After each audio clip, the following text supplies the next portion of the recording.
Discussion गुरु में आप लोगों का स्वागत है। हम संविधान के निर्माण के करीब हैं। आज आप लोगों से संविधान सभा के गठन के बारे में चर्चा करेंगे। इससे पिछले वीडियो में हम लोगों ने संविधान के पृष्ठभूमि के बारे में चर्चा किया। हम जानते हैं कि पहली बार संविधान सभा के गठन के बारे में चर्चा 1928 के नेहरू रिपोर्ट में किया गया था।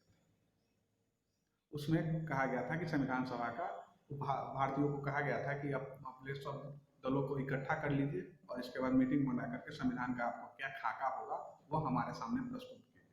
तो इस वजह से नेहरू जी, जो सीनियर नेहरू थे यानी मोतीलाल नेहरू ने क्या किया हुआ था, 2 सर्वदलीय बैठक का आयोजन किया। वह पहला सर्वदलीय बैठक दिल्ली में बुलाया गया था और दूसरी सर्वदलीय बैठक जो थी वह मुंबई में बुलाया गया।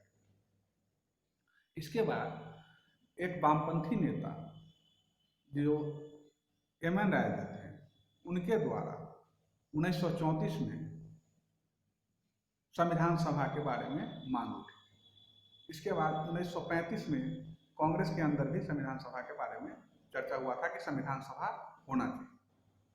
इसके बाद 1938 का जो कांग्रेस का अधिवेशन हुआ था, जिसकी अध्यक्षता सुभाष चंद्र बोस ने किया था, उसमें भी चर्चा हुआ था कि संविधान सभा का गठन होगा, संविधान सभा के मेंबर जो होंगे उसका चुनाव कैसे होगा। तो उसके बारे में नेहरू जी, मतलब पंडित नेहरू ने कहा था कि उसमें जो चुनाव हो, उसका जो चुनाव होगा वयस्क मताधिकार के आधार पर चुनाव।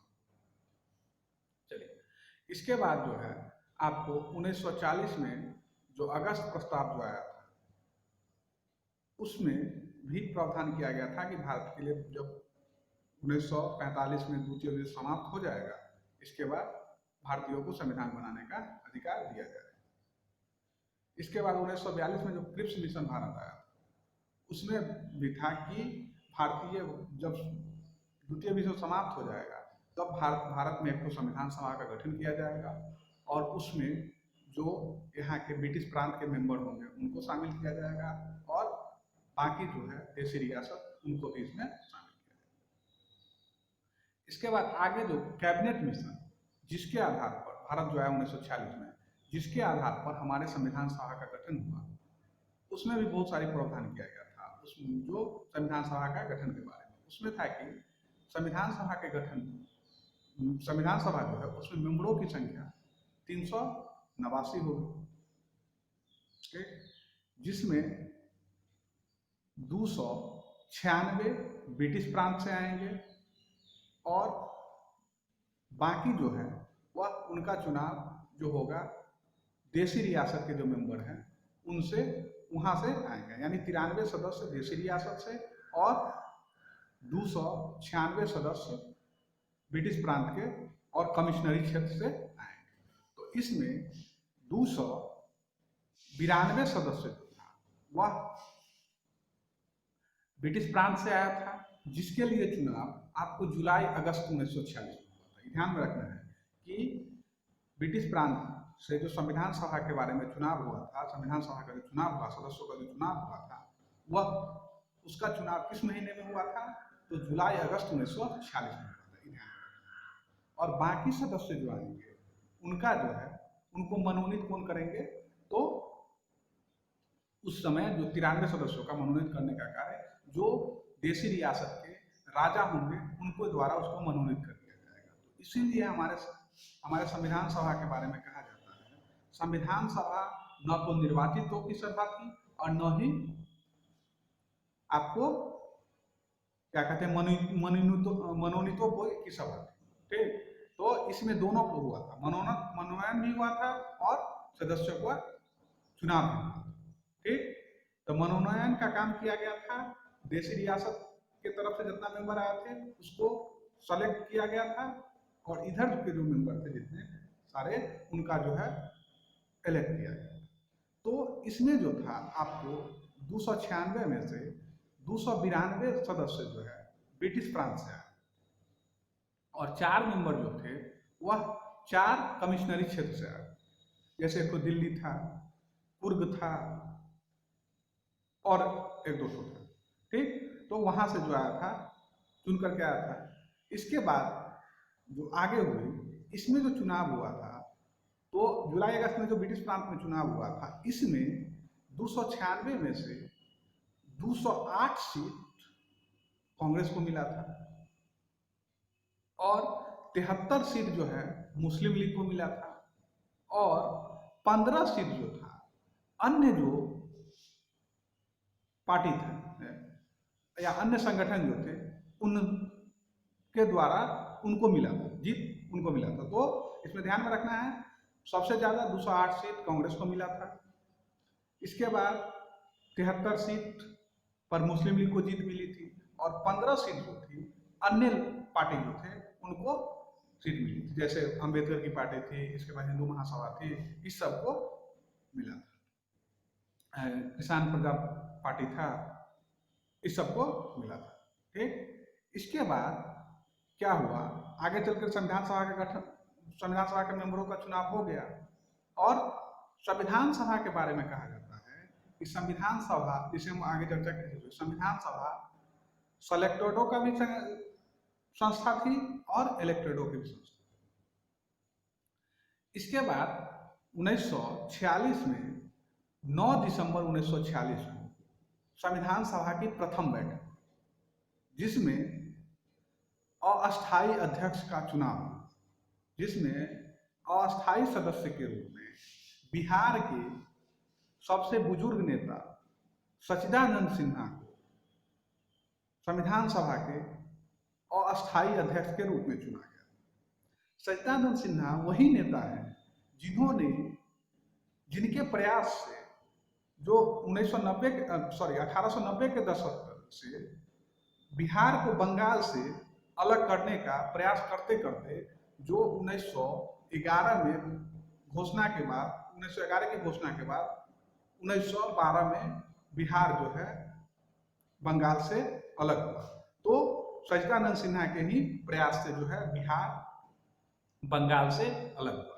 तो ध्यान में रखना है, सच्चिदानंद सिन्हा एक तो अस्थायी अध्यक्ष हैं ही कांग्रेस के और संविधान सभा के, लेकिन बाद में जो है उसके बाद आपको सबसे मेन भूमिका क्या है, तो बंगाल से बिहार को अलग करने की मेन भूमिका किनका है, तो सच्चिदानंद सिन्हा का है। ठीक, अभी जो है, अभी भी जब लोकसभा का चुनाव होता है तो पहले प्रोटेम स्पीकर का चुनाव किया जाता है और प्रोटेम स्पीकर का या अस्थायी अध्यक्ष का क्या काम होता है कि आप जो है, जो बाकी मेंबर है जो अभी चुन करके आए हैं उनको शपथ दिलाना और अध्यक्ष और उपाध्यक्ष का चुनाव करना।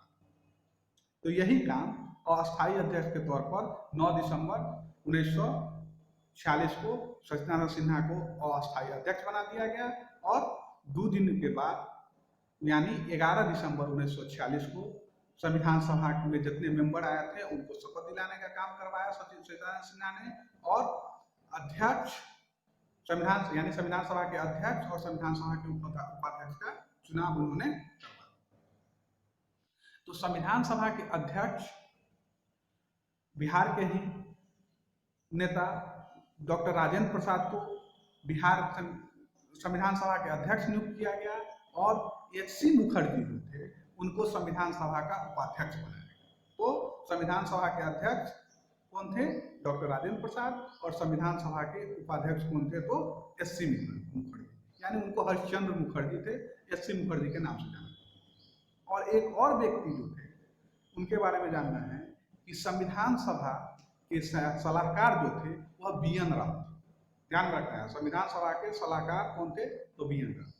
हम जानते हैं कि संविधान सभा के निर्माण के बारे में प्रारूप समिति का जो हेड है अंबेडकर का नाम आता है, लेकिन अंबेडकर ने ही कहा था कि संविधान सभा में, संविधान निर्माण में जितना मेरा ही नहीं है योगदान है, उतना ही बी.एन. राव साहब का भी योगदान, उनसे भी, हमसे थोड़ा भी कम उनका योगदान नहीं था, क्या है कि ये भी बहुत प्रबुद्ध व्यक्ति बी.एन. ठीक, इसके बाद संविधान सभा का बैठक 11 दिसंबर को संविधान सभा के सदस्यों का चुनाव हुआ, शपथ दिलाई गई, संविधान सभा के अध्यक्ष और उपाध्यक्ष का चुनाव हुआ। इसके बाद 13 दिसंबर 1946 को जवाहरलाल नेहरू ने संविधान सभा के अंदर उद्देश्य प्रस्ताव प्रस्तुत किया, जो उद्देश्य प्रस्ताव था कि भारत का, उसमें कुछ पॉइंट थे जो भारत का संविधान जो है भारतीय लोगों द्वारा बनाया गया है, और भारत का संविधान कैसा होगा वह भारत के लोग तय करेंगे, न कि दूसरे जगह के लोग हमारे संविधान के बारे में तय करेंगे। तो यह आपको घटना संविधान सभा की हो गई 13 दिसंबर को उद्देश्य प्रस्ताव पारित किया गया। यही जो है आगे चल करके आपको हमारी प्रस्तावना के में शामिल है। प्रस्तावना जो है यही आगे चल कर प्रस्तावना का रूप ले लेता है। और प्रस्तावना के बारे में एक चीज और जान लीजिए कि प्रस्तावना जो है सबसे लास्ट में पारित किया गया, ठीक, प्रस्तावना जो पारित किया गया था सबसे लास्ट में, और अभी जो संविधान, हमारे जो संविधान है उसमें प्रस्तावना पहले पेज पर। तो ध्यान रखिएगा, पूछा जाएगा संविधान में जो है संविधान सभा ने प्रस्तावना को कब पारित किया, तो 1900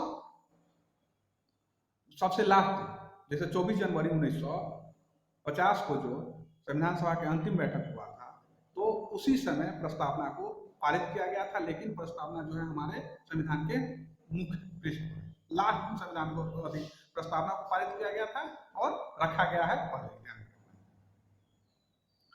तो इसके बाद है संविधान सभा। संविधान जो हमारी बनी उसमें लगभग 60 देशों के संविधान लेकर के उस पर विचार विमर्श करने के बाद हमारा संविधान का गठन हुआ। इसके बाद है इस संविधान को बनने में 2 वर्ष 11 महीने 18 दिन का समय लगा। ध्यान में रखना है। जब भारत स्वतंत्रता विधेयक 1947 बना जो आया, तो उसमें संविधान सभा में 3 परिवर्तन, ठीक। उसमें पहला परिवर्तन था कि संविधान सभा जो है पूर्णतः भारतीयों द्वारा संविधान होगा, और वह संविधान कैसा होगा उसका निर्णय कौन करेगा, तो भारत के लोग करेंगे, ठीक। पहला जो है संविधान सभा जो है वह कैसा होगा, पूर्णतः संप्रभु निकाय होगा, उस पर किसी का ही नहीं होगा, किसी का छत्र छाया नहीं होगा, और संविधान कैसा होगा उसका डिसीजन कौन करेगा, तो भारत की जनता करेंगे, मतलब हम लोग करेंगे, ठीक। दूसरा जो पॉइंट था, संविधान सभा अब जो है एक विधायिका के रूप में भी काम करेगी। तो पहला था संविधान सभा संप्रभु निकाय हो गई, और संविधान सभा कैसा, हमारा संविधान कैसा होगा उसका निर्णय कौन करेगा, हम करेंगे, दूसरा व्यक्ति नहीं करेगा। और दूसरा जो था संविधान सभा अब जो है विधायिका का काम करेगी, ठीक। तो संविधान तो बनाएगा ही, और उसमें जो है कानून भी बनाने का काम करेगी, यानी अब संसद का काम भी यही करेगा। क्या है कि हम लोग जानते हैं कि 1946 में क्या हो गया था, अंतिम कैबिनेट बना था, तो अब कुछ काम मतलब विधायी से संबंधी भी कानून वगैरह करना था, तो वह अब से 1947 के जो एक्ट था उसके आधार पर कर दिया गया कि आप जो है यह कानून बनाने का भी कार्य करें, ठीक। इसके बाद था चौथा प्रावधान था कि मुस्लिम लीग जो है कांग्रेस से, संविधान सभा से अलग हो गए थे, मुस्लिम लीग इसमें शामिल नहीं थे। क्या है कि स्वतंत्रता विधेयक जो था 1947 उसमें प्रावधान कर दिया गया था कि पाकिस्तान अलग हो जाएगा, हिंदुस्तान अलग हो जाएगा। उसमें था कि अब जो है सत्ता जो सौंपी जाएगी दोनों जगह के संविधान सभा के, यानी भारत के लिए सत्ता भारत के संविधान सभा को सौंपी जाएगी, और पाकिस्तान के लिए सत्ता जो है पाकिस्तान के संविधान सभा को सौंपी जाएगी। इसमें भी प्रावधान किया गया था कि दोनों जगह एक एक गवर्नर जनरल होगी, जिनकी नियुक्ति कौन करेगा, तो भारत के ब्रिटेन के जो पार्लियामेंट है होगी वह जो है इनके लिए नियुक्त करेगी। आज के लिए इतना ही। वीडियो अगर अच्छा लगे तो वीडियो को लाइक कीजिएगा, सब्सक्राइब कीजिएगा।